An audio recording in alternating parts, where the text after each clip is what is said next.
Foster's allegations of racial bias against manager Davy Johnson ignited widespread controversy during his time with the team, drawing attention both on and off the field. Coupled with his outspoken dissatisfaction over team trades and his inconsistent performances, these issues significantly impacted his reputation and left a lasting mark on his career. But before we begin, make sure to subscribe and do not forget to hit that like button.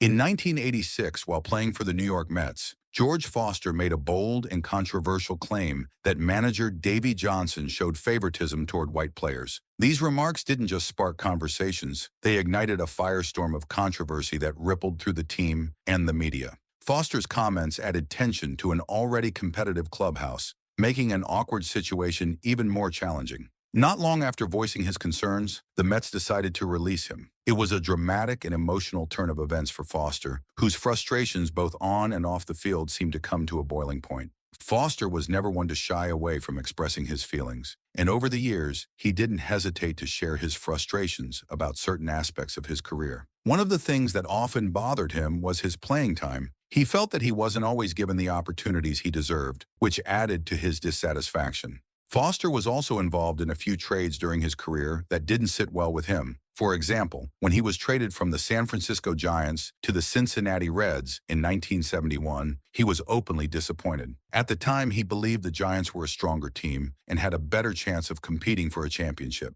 Moving to the Reds felt like a step backward to him, even though it eventually worked out in his favor. While Foster was undeniably a gifted player, his career wasn't without its ups and downs. He had some truly spectacular seasons, most notably his MVP winning year in 1977, where he was a dominant force at the plate. However, critics often pointed to inconsistency in his performance over the years. Some fans and analysts even questioned his work ethic, accusing him of lacking hustle or focus at times. These criticisms weren't universally accepted. Many argued they were unfair or exaggerated, but they still followed Foster throughout his career. Despite these challenges, his talent and impact on the game were undeniable, and his legacy remains a mix of brilliance and complexity. Foster's journey to becoming one of baseball's most memorable sluggers started in the small town of Tuscaloosa, Alabama, where he was born. His family later moved to California, where he attended Lusinger High School in Lawndale. There, Foster's athletic abilities began to shine, setting the stage for his future in professional baseball. After graduating, he spent just 1 year at El Camino College, showing enough promise to catch the attention of Major League Baseball scouts. In the 1968 MLB draft, the San Francisco Giants selected him in the 3rd round, giving Foster his first big break.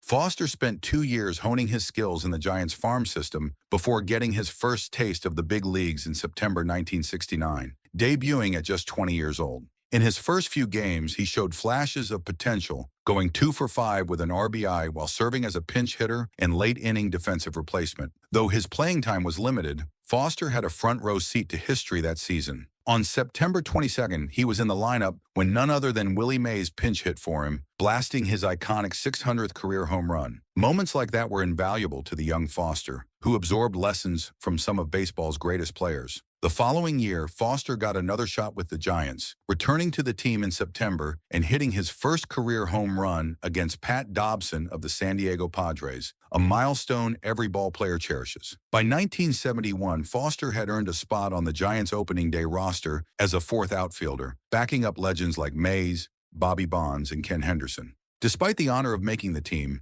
his time with the Giants didn't last long. Early in the season, he was traded to the Cincinnati Reds in exchange for shortstop Frank Duffy and pitcher Vern Geichert. Though leaving the Giants was bittersweet, it was a move that ultimately put Foster on the path to stardom with the Reds, where his career would truly take off. When Foster joined the Cincinnati Reds, he was quickly thrown into the deep end, starting in center field almost immediately. This was due to an unfortunate injury to the team's regular center fielder, Bobby Tolan, who was sidelined for the season with a torn Achilles tendon. Foster stepped into the role, eager to prove himself. However, his time as a starter didn't last long. By 1972, he was back in a supporting role, often platooning in right field with Cesar Geronimo. That year was a bit of a struggle for Foster. He managed a modest .200 batting average, hit only 2 home runs, and drove in just 12 RBIs. It was clear he hadn't yet found his groove. Despite his personal struggles, Foster was part of something special that season. The nucleus of what would soon be known as the Big Red Machine was starting to come together, and the Reds bounced back from a disappointing 4th-place finish in 1971 to make the playoffs.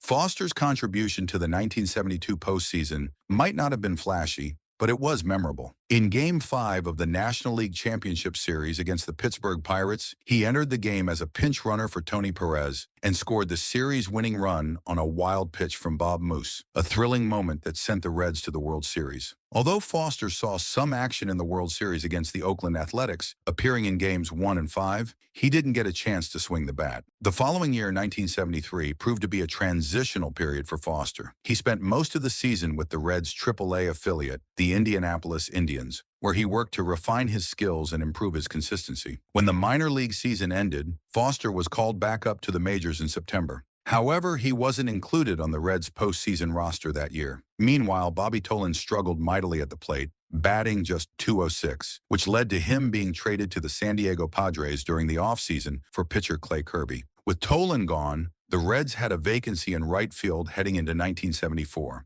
Foster, along with Merv Rettenmund and rookie Ken Griffey, shared the position throughout the season. Foster began to show flashes of the player he would eventually become, batting .264 with 7 home runs and driving in 64 RBIs. While he wasn't yet a superstar, it was clear he was making strides, and the Reds were beginning to see the potential in his bat and his ability to contribute to their emerging dynasty. Early in the 1975 season, Reds manager Sparky Anderson made a bold move that would help shape the legendary Big Red Machine. Anderson decided to shift perennial all-star Pete Rose to third base, a position change that allowed the Reds to experiment with a platoon of George Foster and Dan Dreesen in left field. It didn't take long for Foster to prove he deserved the starting job. His impressive performance at the plate, hitting .300 with 23 home runs and driving in 78 RBIs, solidified his place in the lineup. With Foster locked in as the everyday left fielder, the final piece of the Reds' powerhouse roster was set. That year, the Reds were nearly unstoppable, racking up an incredible 108 wins during the regular season. This tied them with the 1970 Baltimore Orioles for the most regular season victories in the decade. Foster played a key role in the team's dominance, and the Reds carried their momentum into the postseason. In the 1975 National League Championship Series, they swept the Pittsburgh Pirates in 3 games, outscoring them 19-7.